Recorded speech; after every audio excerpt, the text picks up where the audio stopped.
म्हणजे जगात अर्थच नाही त्याला आपण एवढं व्हॅल्यू देतो. प्रत्येक वेळेस स्वतःला समजून सांगतो की माझ्या घराची काही पिठाची गिरण आहे, त्याचा खूप आवाज आहे, तुम्ही अभ्यास करणे. तुमच्या करिअर मध्ये कुणी तुम्हाला एखादी नोकरीची ऑफर देणार आहे का की तिथे पिठाची गिरण होती म्हणून याला मार्क्स नाही पडले, ये तुझं सिलेक्शन झालं. भोवताली काय बॅकग्राऊंड आहे हे सगळं डिलीट कर. आम्हाला फक्त ते आम्ही जे ठरवलंय तो गोल आम्हाला पूर्ण करायचं. करून बघा तुम्ही.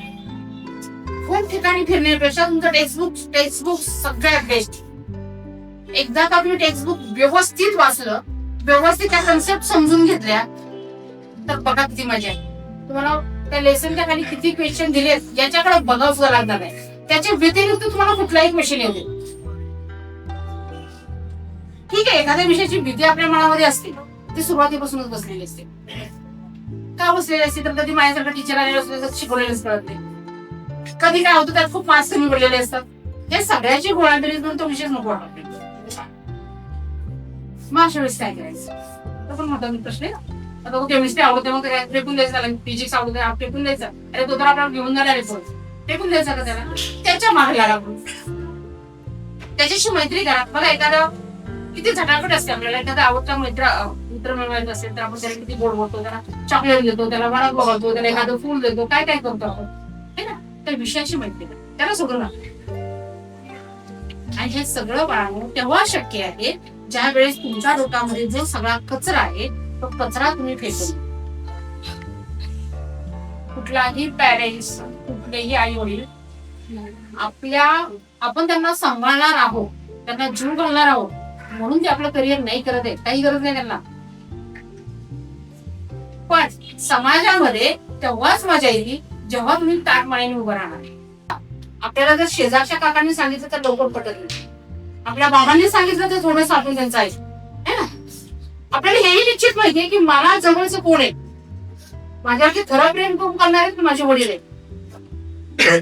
विचारांचं तसंच आहे ना. आता समजा त्या विचारामधलं चांगले विचार आणि वाईट विचार. असं नाही की तुम्हाला जे आता अट्रॅक्शन वाटते ते तुम्हाला परत मिळणार नाही, भरपूर मिळणार आहे.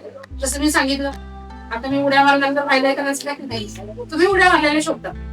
ज्या वयात जे जगायचे ना ते जग.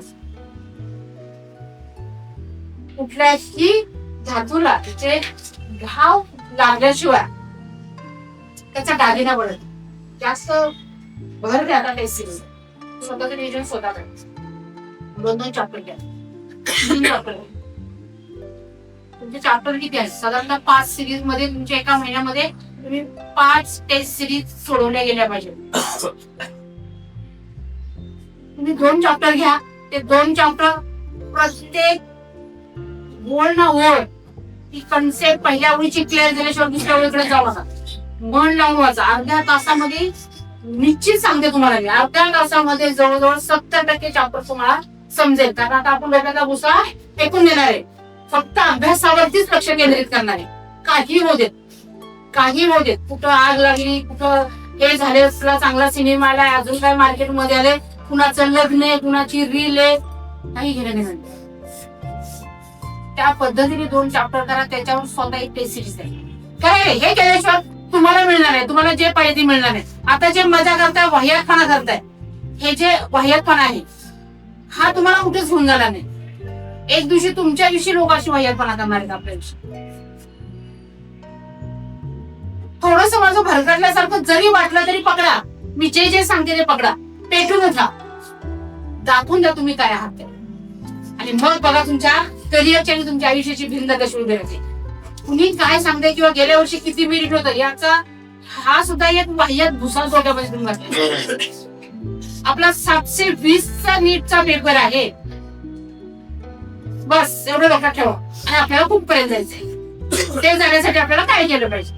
आपल्याला बोर्डची एक्झाम, आपल्याला किती टक्के पर्सेंटेज पाहिजे की जेणेकरून आपण जी नीट देऊ शकणार आहे. 2 चॅप्टर घ्या, ते छान अभ्यास करा, त्याची एक टेस्ट द्या. राहिलेले पुढचे 2 करा, पुढचे 2 करा. आणि बरोबर आज तारीख आहे 11